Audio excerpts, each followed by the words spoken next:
तालिबान लड़ाकों का असर दुनिया में साफ नजर आया।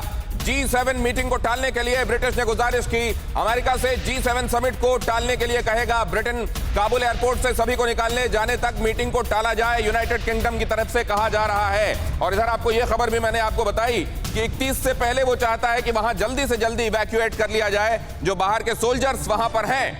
अब सवाल यह है कि उधर काबुल एयरपोर्ट में जो आपने देखा वो तो चल रहा है, लेकिन इतनी आसान राह नहीं है तालिबान के लिए।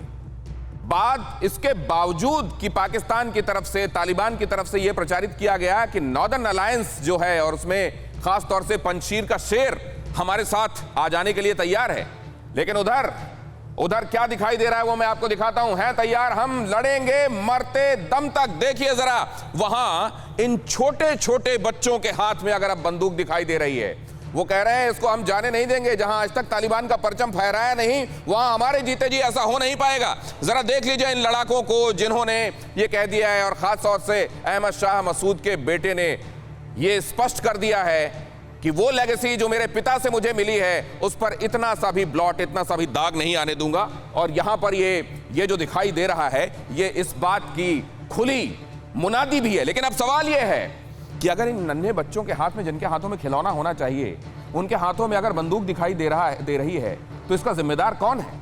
आज से पहले तो इन हाथों में बंदूक नहीं थी। अगर उन्होंने बंदूक थाम ली है, जिन हाथों में खिलौने होना चाहिए, देख लीजिए इसकी उम्र क्या होगी इस बच्चे की, बमुश्किल 9-10 साल।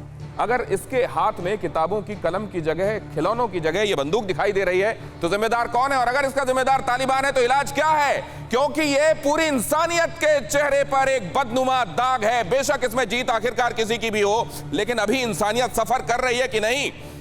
जावेद गफ्फारी।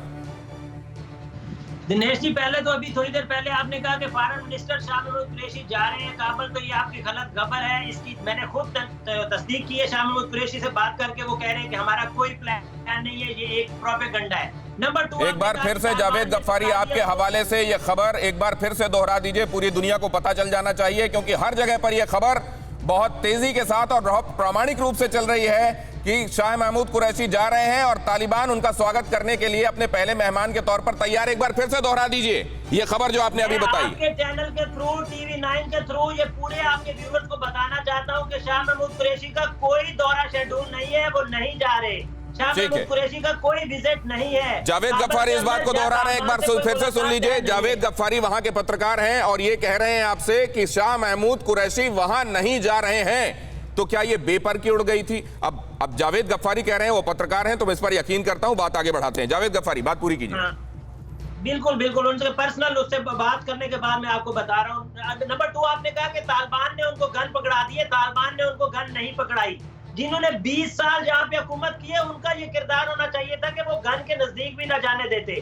वो इस तरह का माहौल बनाते कि जरूरत ही न पड़ती। 20 साल थोड़े नहीं होते दिनेश जी, आपको मुझे बड़े होने में 20 साल ही लगे। 20 साल बड़े होने के बाद भी अगर हम वही बच्चों वाली बातें करें तो फिर इसका मतलब है हमारी तरबियत ही नहीं हुई। जिसने तरबियत करनी थी वो कहाँ है?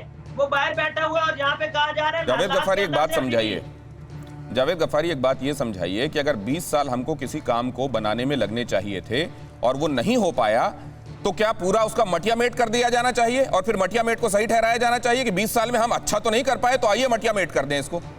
ये होना चाहिए क्या? मटिया मेट तो नहीं हुआ ना दिनेश जी, आपको नजर आ रहे हैं या आप दिखाना चाह रहे हैं? चलिए, फिक्र आपकी, सोमवार से शुक्रवार रात 9 बजे सिर्फ TV9 भारतवर्ष पर।